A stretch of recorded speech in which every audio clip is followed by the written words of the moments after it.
And as we just discussed, Donald Trump continues to say that President Obama and Hillary Clinton are the founders of ISIS and that Clinton is the MVP of ISIS. Meanwhile, the Islamic State has certainly become more prominent during this administration, as are Obama and Clinton. Are they responsible for the rise of the terror group? Well, CBS News national security correspondent David Martin joins us now from the Pentagon. David, it's hard to believe that there's any legitimacy to Trump's claims, but what's happening here?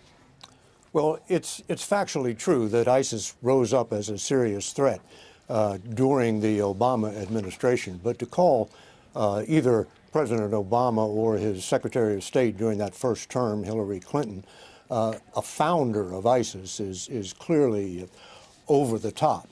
They were slow to recognize the threat posed by ISIS. In fact, President Obama once famously called ISIS the JV.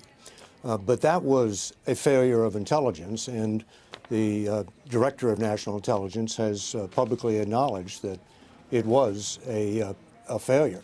But the founder of ISIS was Abu Bakr al-Baghdadi, who was once held in an American-run prison in Iraq during the Bush administration and released during the Bush administration. He went to he went to Syria, took advantage of the chaos caused by the civil war there to set up a base, and then came storming out of Syria back into Iraq after the U.S. had pulled all their troops out of Iraq in 2011.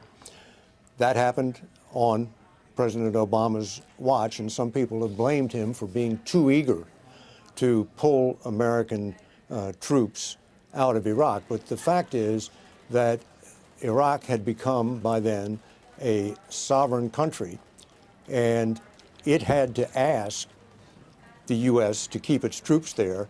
And the Prime Minister of Iraq, Nouri al-Maliki, never asked for those troops to stay.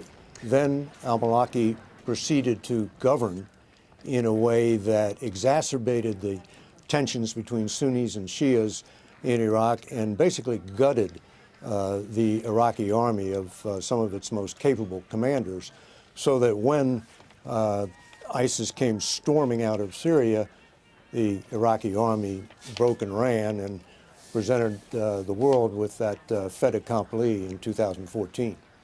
David, can we also point to the fact that al-Baghdadi followed the playbook of Abu Musab al-Zarqawi, who was mentioned as far back as 2003 when Colin Powell, for example, went in front of the United Nations to make the case why the United States should go to war. He was ultimately killed, but he did copy that playbook. So there is a distinction to say that even perhaps the ideas behind what the Islamic State stands for now may have been formed when al-Zarqawi was around.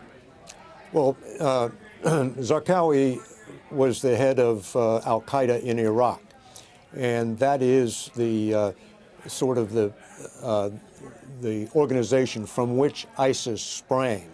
A lot of its senior members, at least those who haven't been killed by now, were in fact former members of al-Qaeda in Iraq. So if you want to trace the roots of ISIS back to Zarqawi and al-Qaeda in Iraq, then it began its rise during the Bush administration.